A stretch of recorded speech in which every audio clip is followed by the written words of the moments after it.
喂，hello，大家好，歡迎嚟到港車頻道啊！上次條片就成個月之前啦，我睇翻條片應該係27日之前啦，咁2月就得28日嘅啫，所以都真係差唔多隔咗足足成個月啦。咁新年之前就做咗個早晨計劃嘅 IG 嗰度，唔知大家有冇留意？出咗成個禮拜 story 啊，算係成功咗一半啦，我自己覺得。不過其實咁啱嗰陣時新年前好多時朝頭早都有嘢做嘅，所以就咁啱都做起。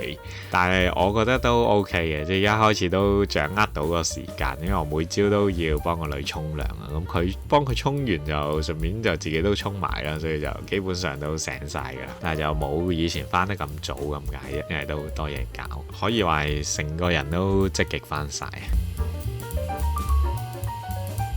咁啊，耐冇出片就呢啲吹水時間係吹多兩句嘅，即係我以前啲片其實就盡量想 keep 喺應該3-4分鐘度呢。我諗大家都唔好有耐性太長時間去睇個 design 啊。咁但係嗰陣每個禮拜出，所以就唔使講咁多無聊嘢咯，都冇咁多嘢講啦。咁但係一隔成個月就講多兩句都唔怕啦。咁除咗自己忙之外，出唔到片呢，其實另一個問題就都好似係難諗咗啊！依家啲嘢可能諗得多，居屋又做咗好多啦，所以有揾嗰啲私樓嚟做啊。不過啲私樓都係好難。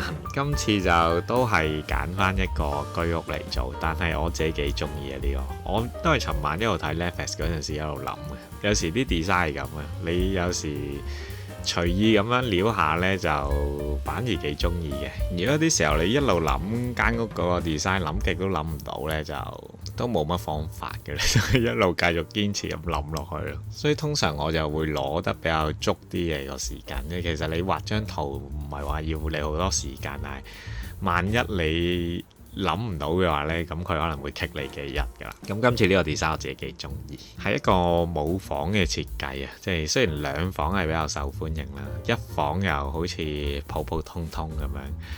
咁而我今次呢，就直接冇咗間房，算唔算冇咗間房？即係佢都會有個位放張床啦，咁但係就冇間到間房，變咗其他位好似好大咁樣咯。所以我諗1至2個人住係 OK 嘅。嗱，簡單講下個平面圖先啦。首先門口入到嚟啦，廁所廚房我就不便啦，即係依家都好多新樓都唔俾改㗎啦個廁所，咁所以就唔改佢啦。可以改其實就多啲嘢諗嘅，更加複雜啲。咁但係唔改有唔改嘅好處。咁由門口入到嚟嘅右手邊呢，就係我自己第一樣想擺落去嘅嘢嚟嘅，一個大啲嘅書櫃啊，即係一排好高身嘅格仔嘅書櫃。咁你可以擺好多書啦。雖然我又唔係話睇好多書嗰啲人嚟嘅，但係如果我係一個中意睇書嘅，我就幾開心見到有呢個書櫃嘅。又或者你未必咁快儲滿佢啦，慢慢儲下一本一本咁樣儲下，儲滿咗呢個格仔嘅話呢，我覺得會係一個幾靚嘅一幅牆啦。即係如果擺模型得唔得呢？好似都好正。咁啊，一個高櫃啦，高櫃後面呢就會係一半呢係房嘅位置啦，另外嗰一半呢就係衣帽間嚟嘅。咁呢個亦都係解決咗個儲物嘅範圍啦，所以就門口入到嚟其實就冇特別做到獅子櫃啦。我諗即係如果你翻嚟就行多2步就將啲鞋擺埋入去個衣帽間嗰度啦。咁入邊啲間隔點樣擺呢？就今次唔會好細緻咁樣講啦。咁再入到去呢，就會係我哋嘅客飯廳嘅位置啦。咁因為冇揀到間房啦，咁所以我覺得個客飯廳係相對幾大嘅。咁兩隻大窗呢，基本上啲陽光都可以俾晒個客飯廳，所以我就做咗2個飄窗咁嘅 design 啊。咁啊，連貫咗個飯台同埋個書台嘅。一陣間我哋睇個效果圖就可以更加清楚啲咁見到㗎啦。好似都唔係好複雜喎個 plan 啊，直接睇下個效果圖啦。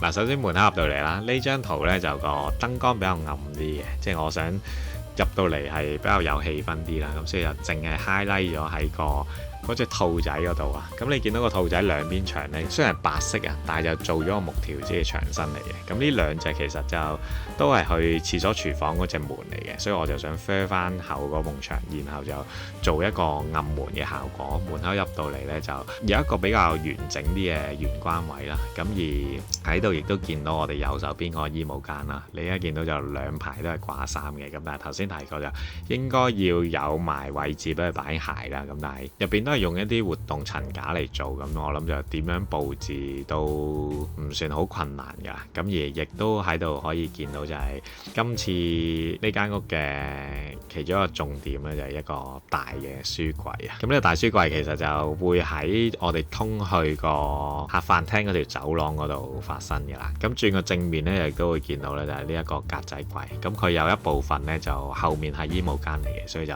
嗰度為一幅實牆啦。咁而另外有1、2、3、4格咧，就即係4行咧，後面其實我哋個睡房位置嚟嘅。咁我諗成個睡房我都冇俾間隔佢，所以就可以就咁用一啲窗簾嚟分翻個間隔啦。咁但係平時咧，我就想呢個書櫃咧係望穿咧，感覺上又唔係一幅好死板嘅牆身啊。咁變咗呢條走廊咧就雖然都夠闊嘅，呢條走廊其實都有1米闊啊。咁再加埋個櫃，如果係通透嘅話咧，就更加舒服啦。咁再入到去呢，就係首先係個飯廳嘅位置啦。咁頭先講過啦，我2隻窗都做咗個飄窗嘅。咁呢個飄窗呢，就喺個高度上面呢，就可以滿足到2件事嘅。我喺依家呢個龍門框呢個高度就 set 咗喺750高啦，咁就係一張書台嘅高度嚟嘅。咁而佢另外一部分呢，就會係飯廳嗰張 bench 嚟嘅，所以我就做咗個升高地台啦。個地台就升高咗300，咁變咗你上到去之後，你就啱啱好